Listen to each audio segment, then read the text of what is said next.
Good morning बच्चों। अब मैं आपको इस थर्ड वीडियो में बताऊंगी कि स्ट्रेट लाइंस कैसे हम लोग करते हैं, स्ट्रेट लाइन के क्वेश्चंस कैसे करते हैं, स्ट्रेट लाइन किस तरीके से हो। तो क्या हो सकता है, अगर कोई सिचुएशन दी हो कि दो बिंदु दिए हों तो हम लोग स्ट्रेट लाइन की इक्वेशन कैसे निकाल सकते हैं, एक बिंदु दिया हो तो हम लोग कैसे स्ट्रेट लाइन की इक्वेशन निकाल सकते हैं। सबसे पहले देखो बच्चों कि अगर आपके पास x, this is x dash, this is y and y dash, okay. अब देखो बच्चों, अगर कोई भी लाइन इस y अक्ष के पैरेलल, देखो बच्चों इसी सब चीजों में कंफ्यूजन होता है, बहुत छोटी छोटी चीजें हैं इसमें कंफ्यूजन होता है, इसमें कंफ्यूज मत होइएगा कि y अक्ष के पैरेलल है, ठीक। अब देखो यहाँ पर ओरिजिन चले, यहां से यहां तक की दूरी कितनी हो गई, a, ठीक है। तो कौन सा x का चले, x का कोऑर्डिनेट चले, ठीक। और दूरी देखो हर बार समान है, ठीक है। तो क्या हो जाएगा, इक्वेशन ऑफ लाइन यानी सरल रेखा का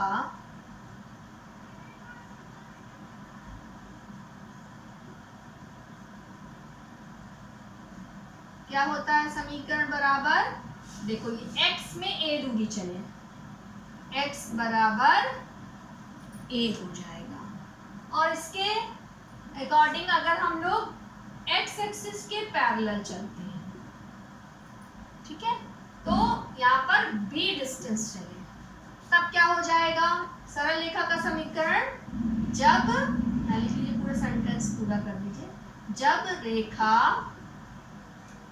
y अक्ष के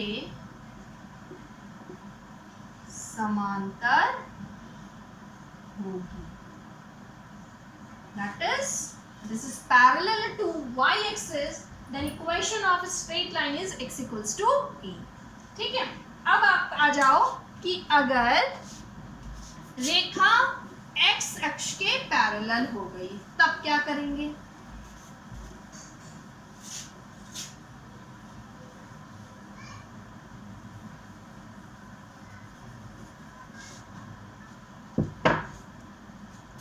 देखिए रेखा x अक्ष के पैरेलल है, तो ये डिस्टेंस कितनी हो गई आपके पास, मान लीजिए b डिस्टेंस हो गई, ठीक है ना, ये मान लीजिए b डिस्टेंस, तो क्या हो जाएगी, यदि if equation is parallel to, excuse me,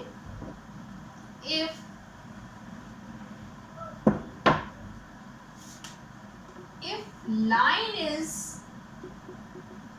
parallel to x axis, ठीक है ना, ये आपकी ओरिजिन हो गई, x हो गया और ये x एक्सिस के पैरेलल हो गई यानी समांतर हो गई। If line is parallel to x axis then equation of line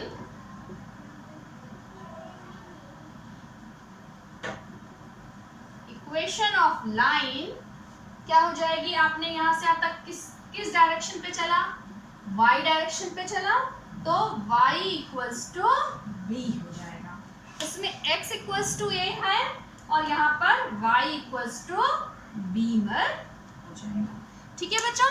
तो ये ध्यान रखिए, लाइन अगर x एक्सिस के पैरेलल है तो y इक्वल्स टू b और y x के पैरेलल है तो x equals to a is nothing, it is a number, so whatever भी number will be here then you can write this type of, okay बेटा।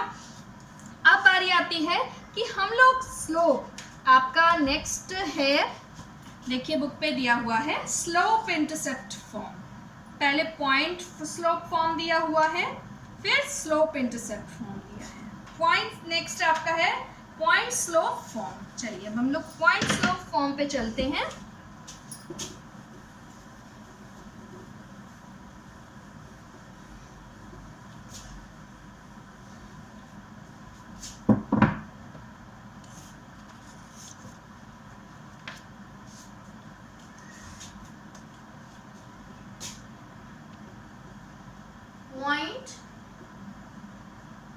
Slope form,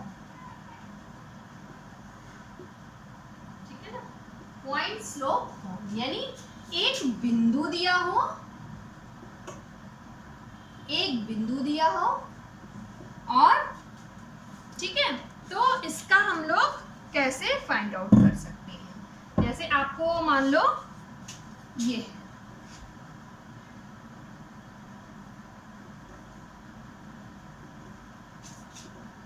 P और Q दिया है, ठीक, इसका कोऑर्डिनेट x1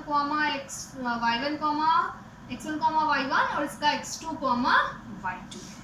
तो इसकी इक्वेशन हम लोग कैसे फाइंड आउट करते हैं, ठीक, इसका पहले हम लोग स्लोप निकाल लेते हैं। स्लोप आपको पता है कैसे निकालते हैं, स्लोप हो जाएगा आपका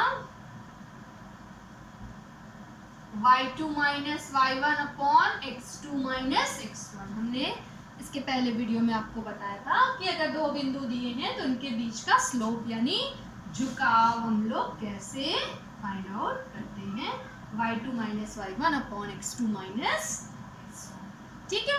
अब देखो बच्चों, हम लोग की इक्वेशन ऑफ लाइन क्या होती है, ये आपको लर्न करनी होगी। y माइनस y1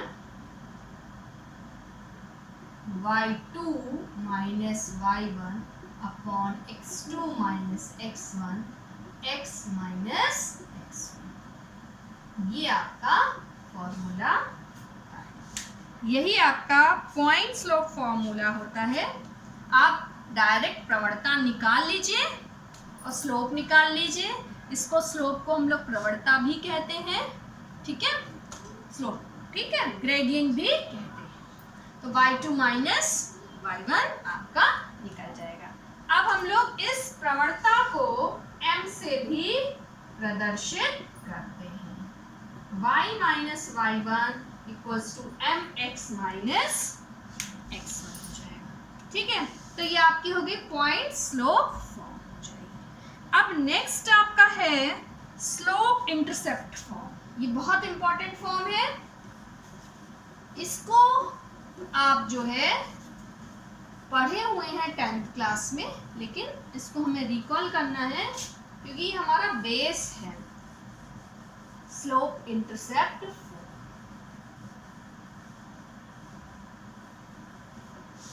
जैसे ये आपने पढ़ा है कि अगर कोई भी रेखा है, ठीक है, तो इक्वेशन ऑफ लाइन क्या होती है, y mx प्लस c, इसी को हम लोग कहते हैं इंटरसेप्ट फॉर्म कहते हैं, ठीक है ना, स्लोप इंटरसेप्ट फॉर्म। अभी इंटरसेप्ट फॉर्म अलग है, लेकिन ये आपका स्लोप इंटरसेप्ट फॉर्म होता है। m क्या होता है आपका, प्रवणता, m होती है आपकी प्रवणता या ग्रेडियंट या slope, both are called gradient and slope और प्रवणता।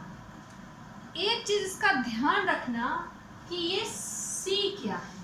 C is a very important for you because you cannot consider where you draw and where you measure the C।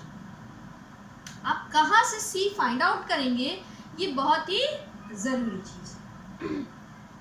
C क्या होता है, ये डिस्टेंस C होती है। बच्चे अक्सर समझ नहीं पाते कि C होता क्या है।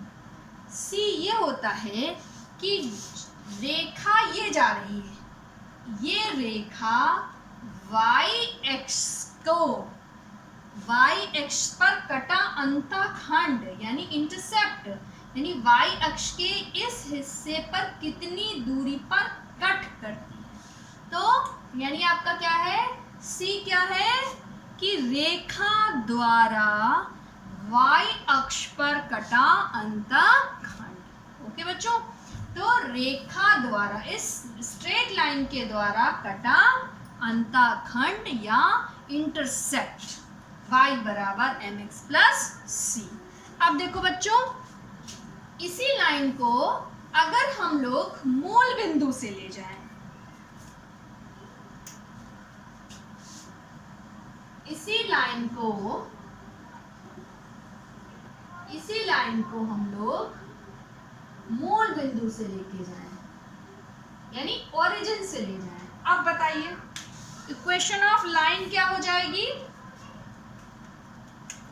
y बराबर mx। वाई? बिकॉज c कहां से हम लोग मेजर करेंगे? रेखा y अक्ष को कहीं कट ही नहीं कर रही है, तो उसके द्वारा कटा अंतःखंड हम लोग कहां से फाइंड आउट करेंगे? ठीक है बच्चों, तो y बराबर mx प्लस c। तो c बराबर जैसे ही हमने 0 रख दिया तो हमारी इक्वेशन क्या बन जाएगी? y बराबर mx। ठीक है बच्चों, थैंक यू बच्चों।